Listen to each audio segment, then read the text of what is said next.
Hello my dear शूरवीर, कैसे हैं आप सब। जी हाँ, मैं बिल्कुल ठीक हूँ और उम्मीद करता हूँ आप भी अपनी जगह कुशल मंगल हैं। तो चलिए डिस्चार्ज ऑफ कॉन्ट्रैक्ट में finally last one by breach of contract पढ़ते हैं। ठीक है। अच्छा, आप सबको मालूम है ये 6 तरह के मोड हैं कॉन्ट्रैक्ट को डिस्चार्ज करने का, टर्मिनेट करने का, एंड करने का। और उसमें से हमने 5 कवर कर लिया है: performance, mutual agreement, lapse of time, operation of law और impossibility of performance. And I believe you understood very well. ठीक है, तो अब हम लास्ट देखने वाले हैं कि भैया कॉन्ट्रैक्ट जो है डिस्चार्ज हो सकते हैं on the basis of breach of contract, on the basis of breach. अब ये जानते हैं ये ब्रीच ऑफ कॉन्ट्रैक्ट क्या है।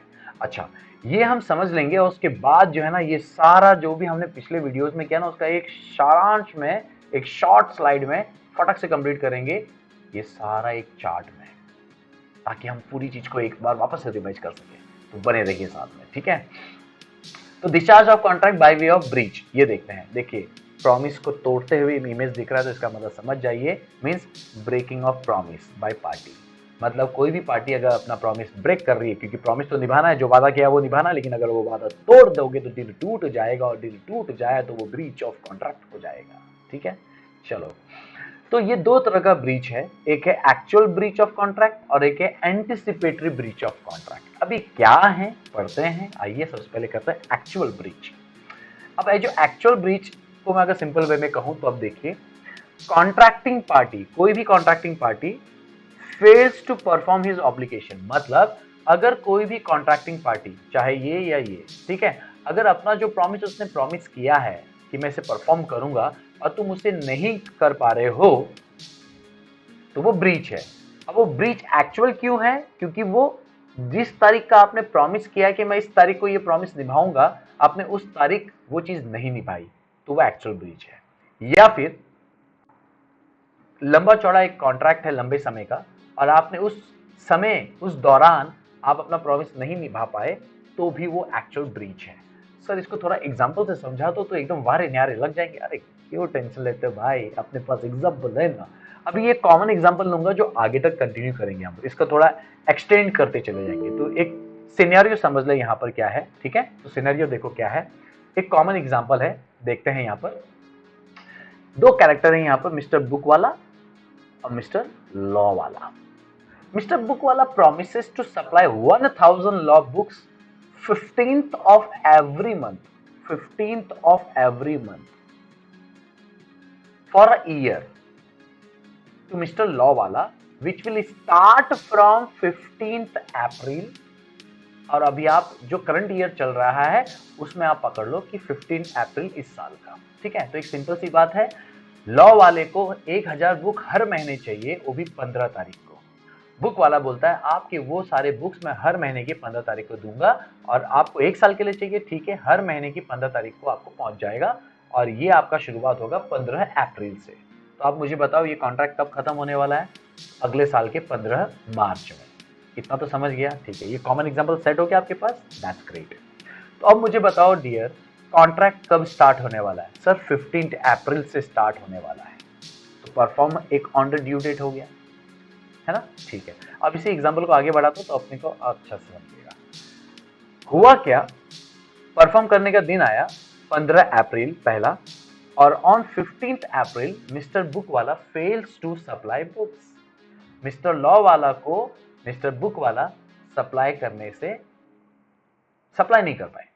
तो मुझे बताओ अब वो क्या कारण है कि वो सप्लाई नहीं कर पाई, वो अलग चीज है, लेकिन आप मुझे बताओ जो वादा किया था वो तोड़ा कि नहीं? ब्रीच ऑफ प्रॉमिस है कि नहीं? क्या बुक वाला ने अपना प्रॉमिस ब्रीच किया कि नहीं? हाँ सर किया। और ये on the due date of performance किया कि नहीं? हाँ सर, क्योंकि 15 अप्रैल शुरू होने वाला था, उसने उसी दिन ब्रीच कर दिया, तो फिर ये एक्चुअल परफॉर्मेंस। इजी ना।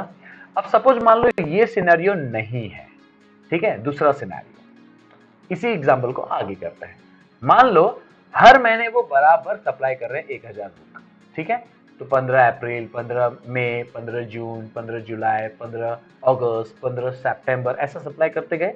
लेकिन 15 अक्टूबर, आफ्टर 6 मंथ, 15 अक्टूबर, ठीक है, वो उस महीने अक्टूबर की 15 तारीख को वो बुक सप्लाई नहीं कर पाए। 1 साल का कॉन्ट्रैक्ट है, तो मुझे बताओ during the course of performance उनका प्रॉमिस फेल हुआ कि नहीं? हाँ सर, फेल हुआ ना सर, तो इसे भी कहेंगे एक्चुअल परफॉर्मेंस, क्योंकि पूरा 1 साल का कॉन्ट्रैक्ट था। तो हमने यहाँ पर बहुत अच्छे से एक ही एग्जाम्पल से समझ लिया कि ऑन द ड्यू डेट भी क्या होता है और ड्यूरिंग कोर्स भी क्या होता है। और ऑन द ड्यू डेट या फिर ड्यूरिंग कोर्स अगर हम परफॉर्मेंस नहीं निभा पाए, that called actual breach of contract. Easy ना? चलो अच्छी बात है।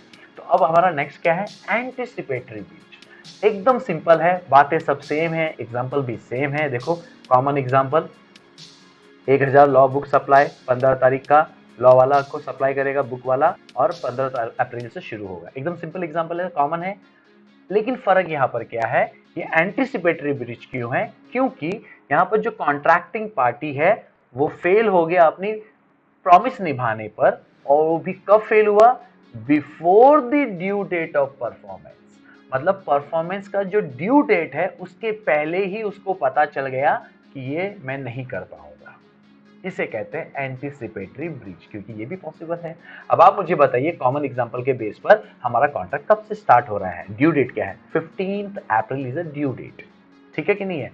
तो ड्यू डेट से पहले कोई भी तारीख हो सकती है। 15 से पहले क्या है? 14, 13, 12, 11, 10, 9, 8, 7, 6 या फिर व्हाटएवर, है ना? ठीक है, तो एग्जांपल से कर लेते हैं। हुआ क्या यहाँ पर?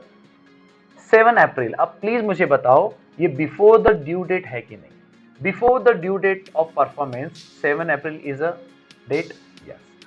और 7 तारीख को ही बुक वाला को पता चल गया कि अब ये बुक मैं 15 तारीख को नहीं दे पाऊंगा। तो 7 तारीख को ही मान लो मिस्टर बुक वाला ने मिस्टर लॉ वाला को इन्फॉर्म कर दिया कि सर सॉरी, मैं 15 अप्रैल को बुक सप्लाई नहीं कर पाऊंगा।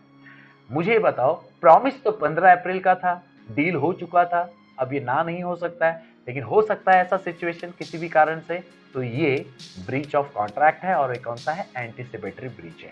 अब इसके जो भी लीगल कॉन्सिक्वेंसेस हैं, जो सेटलमेंट है, वो अलग कहानी है, लेकिन हम यहाँ पर फोकस कर रहे हैं what is exactly discharge of contract, कि कहां पर कॉन्ट्रैक्ट टर्मिनेट हो गया है। Is that clear?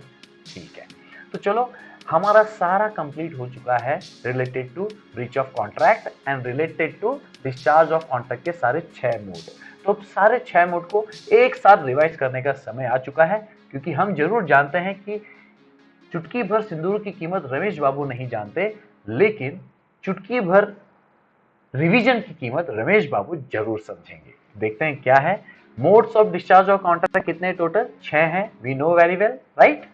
और उसका शॉर्टकट क्या है? PM lobby. P for performance, M for mutual agreement, L for lapse of time, O for operation of law, B for breach of contract and I for impossibility of performance. याद रहेगा। अब हम sequence में पढ़ेंगे जैसे हम videos में थे।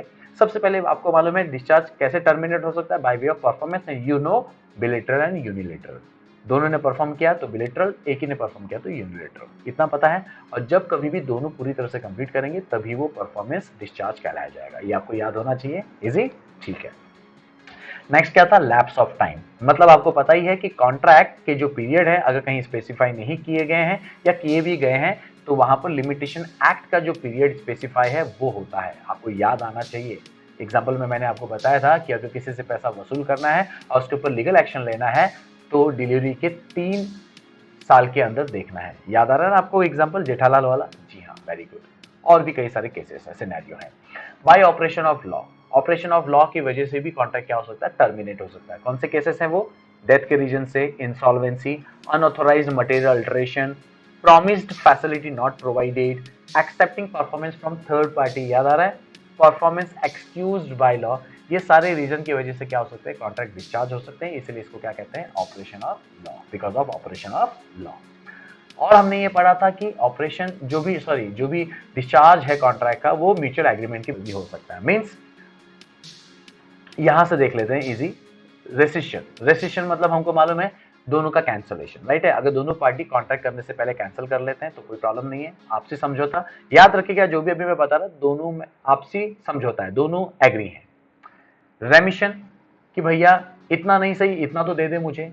Accepting lesser fulfilment of terms of promise, जो वादा किया है उससे कम भी आपको मिल रहा तो भी आप सेटिस्फाइड हो, ठीक है। और क्या है इसमें? वेवर। वेवर का मतलब आपको मालूम ही है कि आप जानते हो कि आपका अधिकार है, अगर सामने वाला प्रॉमिस नहीं निभा रहा है तो आप उसको इन्फोर्शियल कराओ, बराबर है कि नहीं, लीगल एक्शन लेकर, आपका अधिकार है। लेकिन अगर आप उसी आपकी जो लीगल अधिकार को, मीन्स आपका जो लीगल राइट है उसी को आप वेव कर रहे हो, छूट कर रहे हो, तो दूसरा पार्टी प्रॉमिस नहीं निभाएगा तो भी चल जाएगा, वो डिस्चार्ज हो गया अपनी प्रॉमिस से। यही है वो कंसेप्ट। उसके बाद हमको पता है what is alteration and novation. Alteration आपको मालूम है, सिर्फ और सिर्फ माइनर चेंजेस इन टर्म्स और पार्टी सेम रहेगी, मतलब ओल्ड कॉन्ट्रैक्ट एग्जिस्ट करेगा, न्यू कॉन्ट्रैक्ट नहीं बनेगा, और न्यू कॉन्ट्रैक्ट नहीं बनेगा, केवल और केवल जो पुराना टर्म है वो डिस्चार्ज होगा और उसके बदले जो नया टर्म आया वो एप्लीकेबल होगा।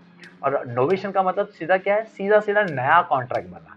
नया कॉन्ट्रैक्ट क्यों बनना, क्योंकि भैया उसमें मेजर चेंजेस हुए रहेंगे, ठीक है कि नहीं है, पार्टी सेम रहेगी और मेजर चेंज हुआ रहेगा, या फिर चेंजेस टर्म्स में ज्यादा नहीं हुए हैं लेकिन पार्टी नहीं है। ये हमने पढ़ा था अच्छे से, याद आ रहा है ना। सिंपल वे में यहाँ पर कॉन्ट्रैक्ट नया है तो पुराना कॉन्ट्रैक्ट डिस्चार्ज और न्यू कॉन्ट्रैक्ट एप्लीकेबल, ये है नोवेशन। ये भी हमारा कवर हो गया है ना, इजी, दैट्स करेक्ट। चलो आगे बढ़ते हैं।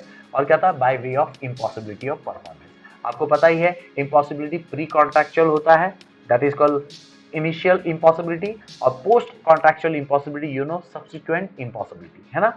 तो प्री कॉन्ट्रैक्चुअल अपने को मालूम है, दोनों पार्टी को पता है इम्पॉसिबल है, दोनों पार्टी को पता है इम्पॉसिबल, दोनों पार्टी नहीं जानते हैं कि ये इम्पॉसिबल है, या फिर दो में से एक पार्टी जानती है कि ये इम्पॉसिबल है और दो में से एक पार्टी जानती है, मतलब दूसरी पार्टी जानती है कि ये इम्पॉसिबल नहीं है। इसका एग्जांपल हमने अच्छे से कवर किया है, ठीक है कि नहीं है। और ये सारे के सारे क्या है, वॉइड एग्रीमेंट है, ये आपको पता होना चाहिए, बिकॉज ये ऐसे प्रॉमिस जो शुरुआत से ही निभाए नहीं जा सकते। पोस्ट कॉन्ट्रैक्चुअल इम्पॉसिबिलिटी आपको मालूम है कि शुरुआत में ये वैलिड है, but because of unavoidable circumstance ये क्या हो जाते हैं, वॉइड कॉन्ट्रैक्ट हो जाते हैं। तो उसके हमने केसेस पढ़े थे, destruction of subject matter, death, insanity of party, declaration of war, non existence of things, या फिर change in law. I hope आपको सब कुछ रिकलेक्ट हो रहा है क्योंकि it's a revision time. Next, by breach of contract, ये तो अभी कवर हुआ है, एक्चुअल ब्रीच या फिर एंटिसिपेटरी ब्रीच, बराबर है कि नहीं है। इसको अगर सिंपल वे में याद रखो तो भैया कॉन्ट्रैक्ट परफॉर्म करने के पहले अगर पता चल जाए, that is called before due date, तो एंटिसिपेटरी है, और कॉन्ट्रैक्ट के दिन ही अगर ब्रीच हो जाए ऑन ड्यू डेट तो वो एक्चुअल है, या फिर ड्यूरिंग द कोर्स है, प्रॉमिस तोड़ रहे हो तो भी वो एक्चुअल ब्रीच है। Is that clear. तो इन सब सिनेरियो में ये क्या है, डिस्चार्ज ऑफ कॉन्ट्रैक्ट है, और उसके अपने लीगल कॉन्सिक्वेंसेस हैं, लीगल एक्शंस हैं, और वो चीजें जो है पार्टी को बेयर करनी होती है। Is that clear, that's great.